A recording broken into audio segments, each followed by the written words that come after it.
الحمد للہ رب العالمین والصلاة والسلام علی خاتم الانبیاء والمرسلین محمد وآلہ وصحبہ اجمعین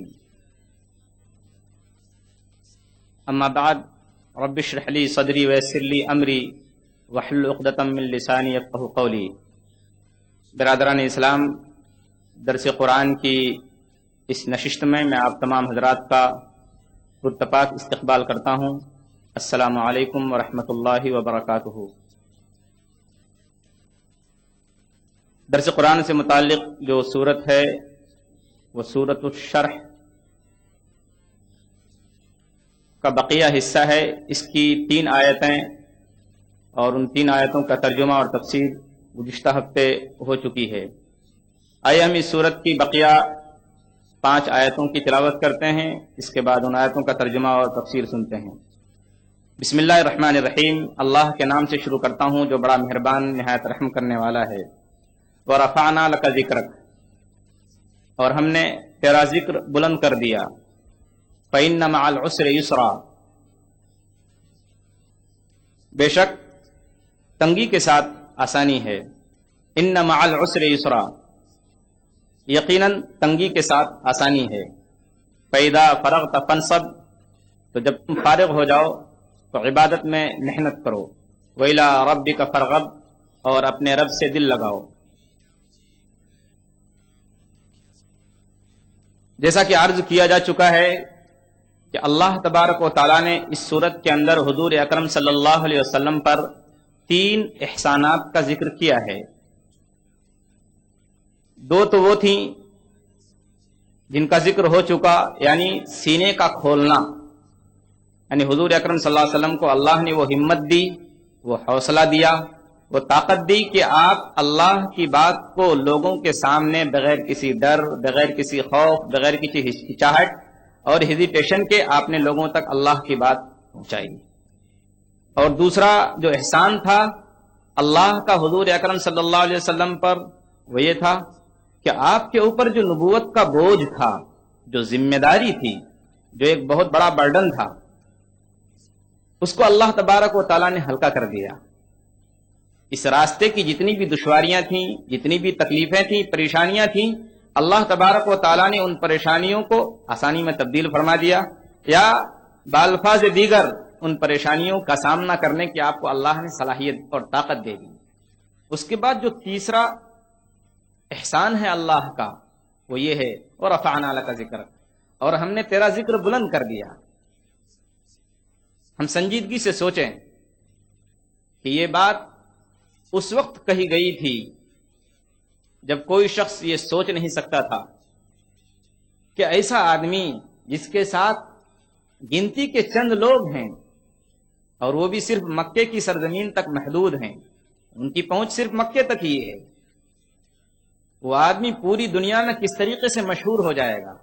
کس طریقے سے وہ فیمس ہو جائے گا اور لوگ اس کا نام احترام سے لیں گے، کوئی سوچ نہیں سکتا تھا۔ لیکن اللہ تبارک و تعالیٰ نے ایسے حالات میں حضور اکرم صلی اللہ علیہ وسلم کو خوشخبری دی، اور حضور اکرم صلی اللہ علیہ وسلم کو اللہ تبارک و تعالیٰ نے پوری دنیا میں مشہور کیا۔ تو حضور اکرم صلی اللہ علیہ وسلم کو جو مشہور کرنے کا ایک کام تھا، وہ اللہ نے پہلے تو دشمنوں سے لیا۔ وہ اس طور پر کہ حضور اکرم صلی اللہ علیہ وسلم کو تکلیف پہنچانے کے جو طریقے دشمنوں نے اختیار کیے تھے مکہ کے اندر،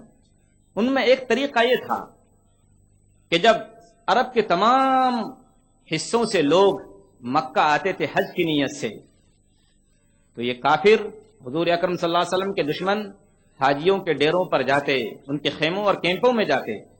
اور ان سے کہتے کہ دیکھو یہاں مکے میں ایک شخص ہے جو ایسا جادو کرتا ہے کہ بھائی کو بھائی سے، باپ کو بیٹے سے، بیوی کو شوہر سے الگ کر دیتا ہے، تو تم لوگ اس سے بچے رہنا، تم لوگ اس کے پاس جانا مت، ورنہ تمہارے اوپر بھی اس کا جادو چل جائے گا۔ ان لوگوں کی نیت حضور اکرم صلی اللہ علیہ وسلم کو بدنام کرنے کی تھی، لیکن اس بہانے اللہ تبارک و تعالیٰ نے دشمنوں تک حضور اکرم صلی اللہ علیہ وسلم کا نام پہنچا دیا، اور عرب کے کونے کونے میں حضور اکرم صلی اللہ علیہ وسلم کا نام اس بہانے پہنچ گیا۔ اس کے بعد نیچرلی، فطری طور پر جن لوگوں کو منع کیا گیا تھا، یہ انسان کا نیچر ہے کہ جب اس کو منع کیا جاتا ہے کسی کام سے تو وہ سوچتا ہے کہ آخر منع کیوں کیا جا رہا ہے. ذرا ہم دیکھیں تو فطری طور پر ان لوگوں کے دل میں بھی یہ بات پیدا ہوئی جن کو منع کیا جا رہا تھا. ایک شخص محمد نام کا ایسا ہے جو ایسا ایسا جادو کرتا ہے جس سے بھائی بھائی میں جدائیگی ہو جاتی ہے. تو معلوم تو کریں کہ یہ شخص ہے کون, کیا کہتا ہے, کن لوگوں پر یہ جادو کرتا ہے, اس کے جادو سے متاثر ہونے والے لوگ کون کون ہیں. ذرا دیکھیں.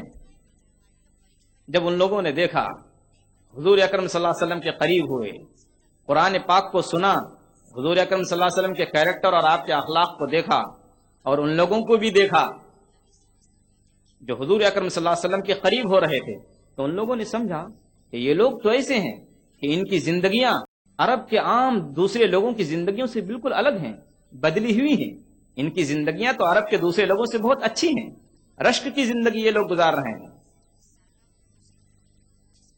تب پھر وہ لوگ دھیرے دھیرے اسلام کے قریب ہوتے گئے اور وہ اسلام میں داخل ہو گئے. تو اللہ تبارک و تعالیٰ نے دشمنوں سے حضور اکرم صلی اللہ علیہ وسلم کو مشہور کرنے کا کام لیا. ایک مرحلہ تو حضور اکرم صلی اللہ علیہ وسلم کو مشہور کرنے کا یہ تھا. دوسرا مرحلہ, حضور اکرم صلی اللہ علیہ وسلم جب مکہ مکرمہ سے مدینہ طیبہ ہجرت کر کے گئے ہیں تو وہاں مدینے کے منافقوں کو, یہودیوں کو, عیسائیوں کو اور دوسرے ان تمام دشمنان دین کو جو حضور اکرم صلی اللہ علیہ وسلم کو ہر طرح سے مغلوب کرنے کی کوشش کر رہے تھے, ہرانے کی کوشش کر رہے تھے, ان لوگوں کو جب حضور اکرم صلی اللہ علیہ وسلم کو قریب سے دیکھنے کا موقع ملا تو جو دانی دشمن تھے وہ حضور اکرم صلی اللہ علیہ وسلم کے اوپر جان دینے کے لیے تیار ہو گئے, اور اس طرح سے حضور اکرم صلی اللہ علیہ وسلم کا نام بلند ہوا. اور تیسرا مرحلہ خلافت راشدہ سے شروع ہوا, جب حضور اکرم صلی اللہ علیہ وسلم کا نام زمین کے تمام کونوں میں بلند ہونا شروع ہو گیا, اور آج تک حضور اکرم صلی اللہ علیہ وسلم کا نام بلند ہوتا جا رہا ہے, اور انشاءاللہ قیامت تک یہ سلسلہ جاری رہے گا اور بڑھتا ہی چلا جائے گا. یہ سلسلہ بڑھتا ہی چلا جائے گا. تو اللہ تبارک و تعالیٰ یہاں حضور اکرم صلی اللہ علیہ وسلم سے کہہ رہے ہیں وَرَفَعْنَا لَكَ ذِكْرَكَ, اور ہم نے تجھ کو تیرا نام بلند کر دیا ہے. مجھے تجھ کو روشن کرنا ہے, تجھ کو فیمس اور مشہور کرنا ہے, اور تیرا نام کونے کونے تک پہنچانا ہے, اور تجھ کو وہ مرتبہ اور درجہ دینا ہے. تو خلاصہ اس آیت کا یہ ہے کہ جہاں اللہ کا نام لیا جائے گا وہاں محمد صلی اللہ علیہ وسلم کا بھی نام لیا جائے گا. اے پیغمبر, جہاں میرا نام لیا جائے گا تو بہت ساری جگہیں ایسی ہیں کہ ان جگہوں میں تیرا بھی نام لیا جائے گا. اذان میں, تکبیر میں, جمعے کے خطبے میں, ان تمام جگہوں پر حضور اکرم صلی اللہ علیہ وسلم کا نام اللہ کے نام کے ساتھ لیا جاتا ہے. اور اس کے علاوہ اللہ تعالیٰ یہ بھی فرما رہے ہیں کہ جس نے تیری بات مانی گویا اس نے میری بات مانی, اور ہم نے تجھ کو اس طرح سے بھی بلند کیا اور تیرا نام اس طرح سے بھی میں نے روشن کیا کہ تیرا نام اور تیرا تذکرہ ہم نے پہلے زمانے کی کتابوں میں کر دیا ہے. چنانچہ جب ہم بائبل کو دیکھتے ہیں تو بائبل اولڈ ٹیسٹمنٹ, پرانا عہد نامہ, اس کا استثناء باب نمبر 18 ورس نمبر 18 میں حضرت موسیٰ علیہ السلام سے گفتگو کرتے ہوئے اللہ تعالیٰ فرماتے ہیں, موسیٰ علیہ السلام سے فرماتے ہیں کہ میں ان کے لیے ان کے بھائیوں میں سے تیری مانند ایک نبی برپا کروں گا اور اپنا کلام اس کے منہ میں ڈالوں گا, اور جو کچھ میں اسے حکم دوں گا وہی وہ ان سے کہے گا. اور نئے عہد نامے میں جو بائبل کا نیو ٹیسٹمنٹ ہے, نیا عہد نامہ, اس کے اندر یوحنا باب نمبر 16 اور ورس نمبر 7 کے اندر حضرت عیسیٰ علیہ السلام کی زبانی یہ بات بیان ہوئی ہے کہ لیکن میں تم سے سچ کہتا ہوں کہ میرا جانا تمہارے لیے فائدہ مند ہے, کیونکہ اگر میں نہ جاؤں تو وہ نہ آئے گا, لیکن اگر میں جاؤں گا تو اسے تمہارے پاس بھیج دوں گا. تو اللہ تبارک و تعالیٰ نے اس طریقے سے حضور اکرم صلی اللہ علیہ وسلم کو مشہور کیا. کسی شخص کی اذان مکمل نہیں ہو سکتی جب تک کہ اذان کے اندر اشہد ان محمد رسول اللہ کا لفظ نہ استعمال ہو. کسی مسلمان کا کلمہ پورا نہیں ہوگا جب تک کہ وہ کلمہ کے اندر یہ نہ کہے کہ لا الہ الا اللہ محمد رسول اللہ, یا کلمہ شہادت اشہد ان لا الہ الا اللہ واشہد ان محمدن عبدہ ورسولہ. تو اللہ تعالیٰ حضور اکرم صلی اللہ علیہ وسلم سے کہہ رہے ہیں کہ وَرَفَعْنَا لَكَ ذِكْرَكَ, اور ہم نے تیرا ذکر بلند کر دیا ہے. جہاں میرا نام آئے گا وہاں تیرا بھی نام آئے گا. اور اسی کے ساتھ ساتھ اللہ تبارک و تعالیٰ نے یہ بھی فرمایا کہ جس نے تیری بات مانی اے محمد گویا اس نے میری بات مانی۔ چنانچہ اللہ تبارک و تعالیٰ نے سورہ نساء سورہ نمبر 4 آیت نمبر 80 کے اندر صاف صاف فرمایا ہے، میں یطیع الرسول فقط اطاع اللہ، جس نے رسول کی بات مانی اس نے اللہ کی بات مانی۔ حسان بن ثابت رضی اللہ تعالیٰ عنہ بہترین شاعر ہیں، شاعر رسول ہیں، انہوں نے حضور اکرم صلی اللہ علیہ وسلم کی اس صفت کا اور اس کوالٹی کا ذکر اس طرح سے کیا ہے کہ وَضَمَّ الْإِلَٰهُ اسْمَ النَّبِيِّ إِلَى اسْمِهِ، وَضَمَّ الْإِلَٰهُ اسْمَ النَّبِيِّ إِلَى اسْمِهِ إِذَا قَالَ فِي الْخَمْسِ الْمُؤَذِّنِ أَشْهَدُ وَشَقَّ لَهُ مِنْ اسْمِهِ لِيُجِلَّهُ فَذُو الْعَرْشِ مَحْمُودٌ وَهَذَا مُحَمَّدٌ، کہ اللہ تبارک و تعالیٰ نے اپنے نام کے ساتھ محمد صلی اللہ علیہ وسلم کا نام ملا لیا، جبکہ مؤذن اذان دینے والا دن میں 5 مرتبہ اشہد ان محمد رسول اللہ کہتا ہے۔ اللہ تبارک و تعالیٰ نے حضور اکرم صلی اللہ علیہ وسلم کی عظمت اور عزت کو ظاہر کرنے کے لیے اپنے نام سے حضور اکرم صلی اللہ علیہ وسلم کا نام نکالا۔ تو دیکھو عرش والا محمود ہے، اللہ محمود ہیں، فذو العرش محمود وہذا محمد، اور یہ محمد ہیں۔ تو ورفعنا لک ذکرک، اور ہم نے تیرا ذکر بلند کیا ہے۔ تو حضور اکرم صلی اللہ علیہ وسلم کو جس طریقے سے اپنوں نے جانا، پہچانا اور آپ کی عزت کی، آپ کی عظمت کی، غیروں نے بھی حضور اکرم صلی اللہ علیہ وسلم کو تسلیم کیا۔ آپ حضرات انگریزی پڑھنے والے ہیں، جانتے ہیں کہ مائیکل ہارٹ کی جو بک ہے دی 100، اس میں اس نے حضور اکرم صلی اللہ علیہ وسلم کی تعریف کس الفاظ میں کی ہے، میں تفصیل میں جانا نہیں چاہتا، صرف اس کے وہ الفاظ نوٹ کرنا چاہتا ہوں جو اس نے اپنی اس بک میں پیج نمبر 33 صفحے کے اوپر کہا ہے کہ but he was the only man in history who was supremely successful on both the religious and secular levels، کہ حضور اکرم صلی اللہ علیہ وسلم دنیا کی تمام مذہبی شخصیتوں میں سب سے زیادہ کامیاب شخصیت گزرے ہیں۔ تو ورفعنا لک ذکرک، اور اے محمد ہم نے تیرا ذکر بلند کر دیا اور تجھ کو روشن کر دیا۔ علامہ اقبال نے حضور اکرم صلی اللہ علیہ وسلم کی اس تعریف کو اس طرح سے، اس صورت کو سامنے رکھ کر اس طرح سے کیا ہے کہ دشت میں، دامن کوہسار میں، میدان میں ہے، یعنی حضور اکرم صلی اللہ علیہ وسلم کا نام جنگل میں بھی لیا جاتا ہے، اذان کی آواز پہنچتی ہے، دامن کوہسار میں، میدان میں ہے، پہاڑوں کی چوٹیوں پر، پہاڑوں کے کناروں پر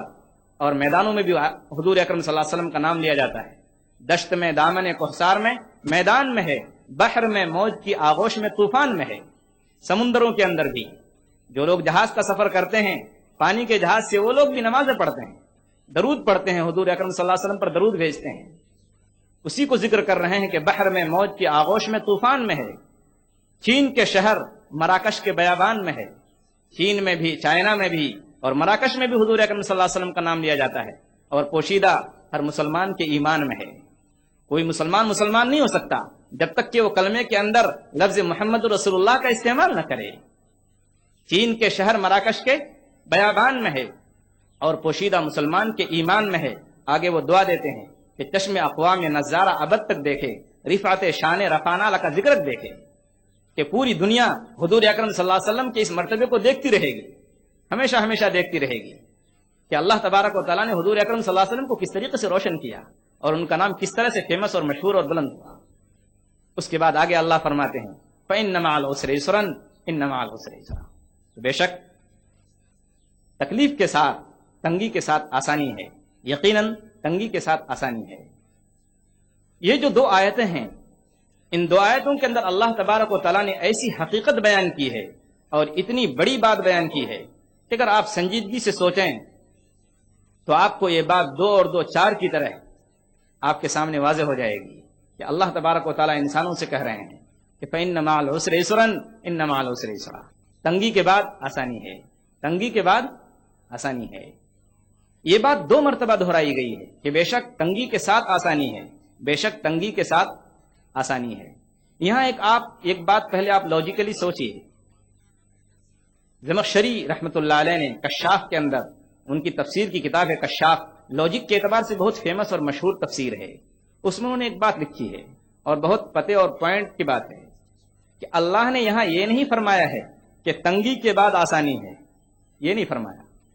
بلکہ اللہ یہ کہتے ہیں کہ تنگی کے ساتھ آسانی ہے۔ اگر اللہ چاہتے تو یہ کہہ سکتے تھے کہ بے شک تنگی کے بعد آسانی ہے۔ ہم لوگ بھی اپنی زبان میں بولتے ہیں تنگی کے بعد آسانی ہے، لیکن اللہ نے یہ نہیں فرمایا کہ تنگی کے بعد آسانی ہے، بلکہ اللہ یہ کہتے ہیں تنگی کے ساتھ آسانی ہے۔ مطلب یہ ہے کہ آسانی کا زمانہ اتنا قریب ہے، اتنا قریب ہے، اس کا پیریڈ اتنا نزدیک ہے، گویا کہ وہ بالکل اس کے ساتھ چلا آ رہا ہے، اور تنگی ہے ہی اور اس کے ساتھ ساتھ آسانی بھی آ رہی ہے۔ تو یہ ہے اس آیت کا مطلب کہ فَإِنَّ مَعَ الْعُسْرِ يُسْرًا إِنَّ مَعَ الْعُسْرِ يُسْرًا، بے شک تنگی کے ساتھ آسانی ہے، بے شک تنگی کے ساتھ آسانی ہے۔ دو مرتبہ کیوں دہرائی گئی، اس کو سمجھنا چاہیے۔ علماء تفسیر نے فرمایا ہے یہ بات دو مرتبہ اس لیے دہرائی گئی تاکہ حضور اکرم صلی اللہ علیہ وسلم کو تسلی ہو جائے، صحابہ کرام کو تسلی ہو جائے کہ دیکھیے آپ جن حالات سے گزر رہے ہیں، جو سچویشن ہے،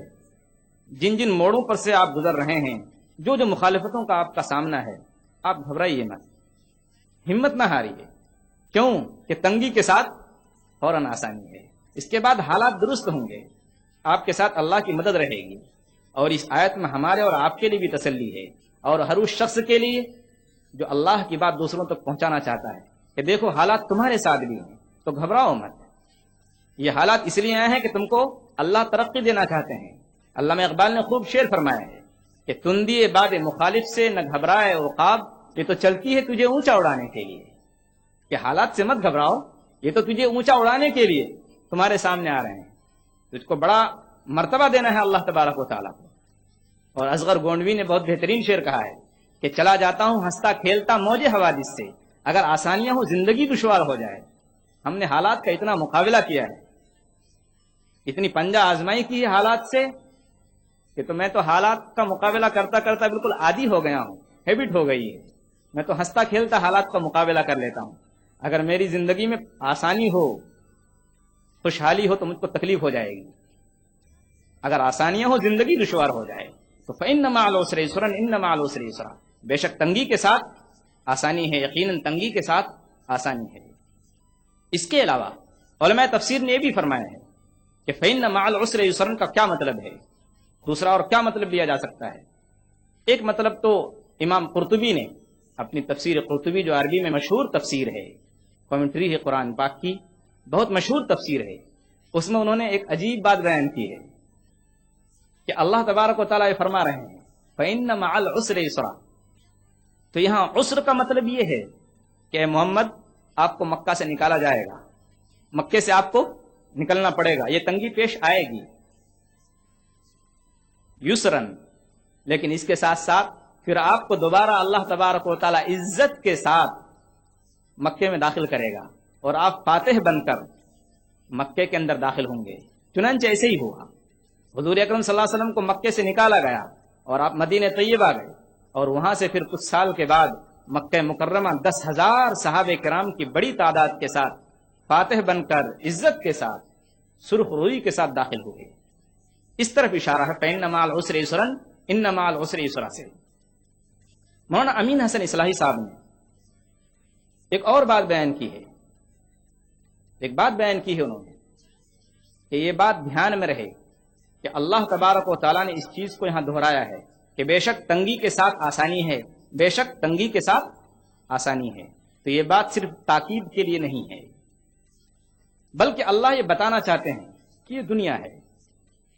اس دنیا میں تنگی بھی ہوگی اور آسانی بھی ہوگی، دونوں کا آپس میں تعلق ہے، دونوں لازم و ملزوم ہیں، کمپلسری ہے آپس میں،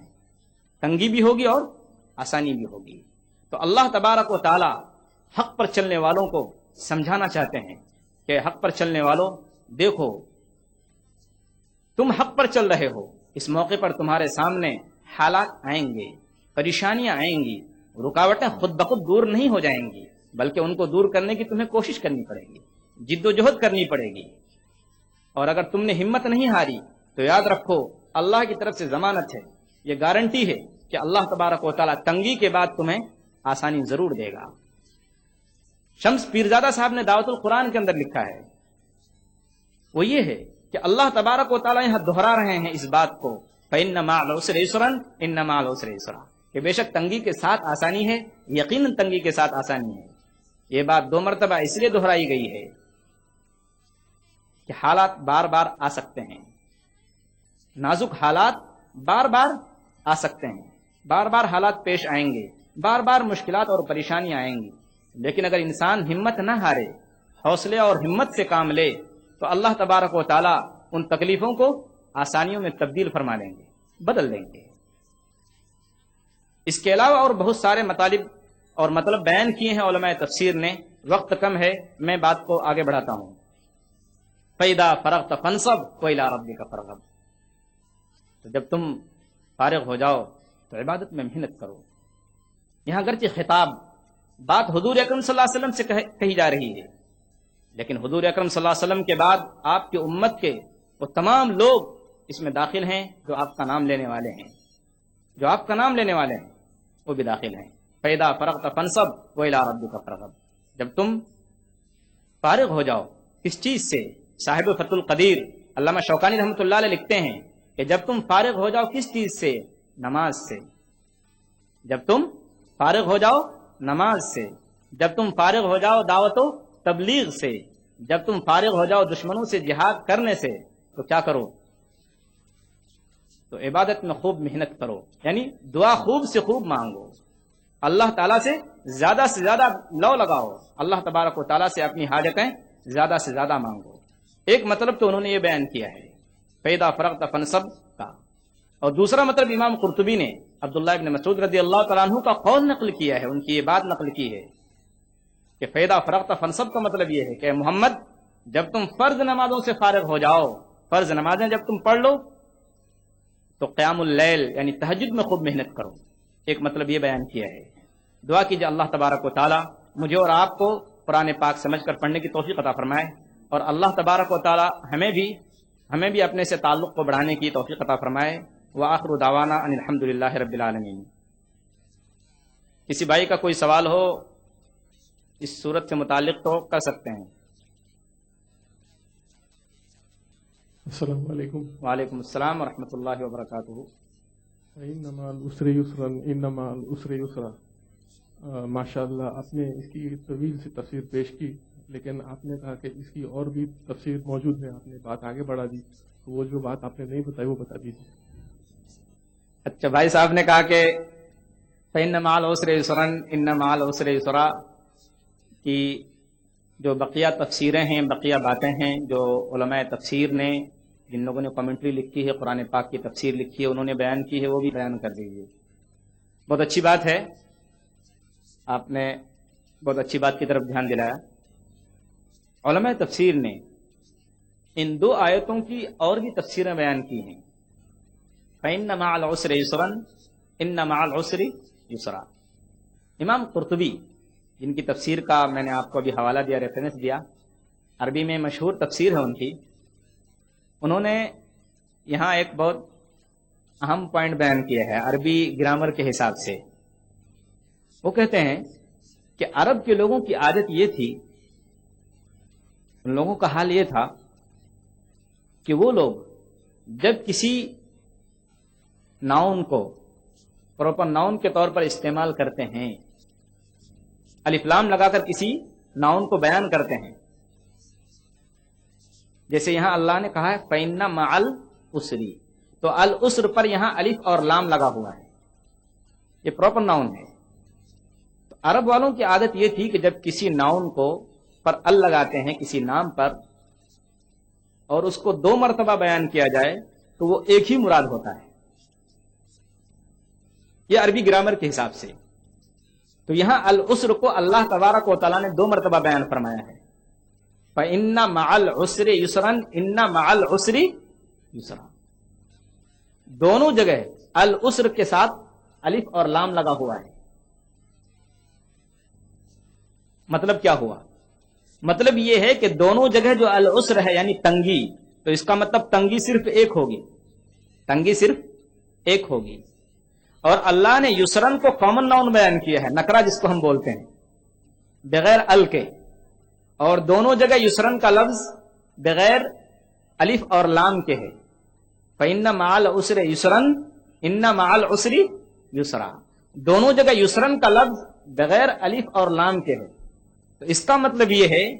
کہ تنگی ایک ہوگی، آسانی دو ہوگی، تنگی ایک ہوگی، آسانی دو ہوگی۔ اس کے بعد انہوں نے امام قرطبی رحمۃ اللہ علیہ نے عبداللہ ابن مسعود رضی اللہ تعالیٰ عنہ کا ایک قول نقل کیا ہے، ان کی ایک بات نقل کی ہے۔ وہ قسم کھا کر کہتے تھے، خدا پاک کی قسم، جس کے قبضے میں میری جان ہے، اگر کوئی تکلیف، پریشانی یا تنگی کسی پتھر کے اندر گھس جائے، کوئی تنگی یا تکلیف یا پریشانی کسی پتھر کے اندر گھس جائے، داخل ہو جائے، تو خدا پاک کی قسم آسانی اس کو پالے گی، یعنی آسانی اس پر غالب ہو جائے گی۔ تنگی غالب نہیں ہو سکتی بلکہ آسانی غالب ہوگی۔ وقت ختم ہو چکا، میں اپنی بات ختم کرتا ہوں۔ وآخر دعوانا ان الحمد للہ رب العالمین۔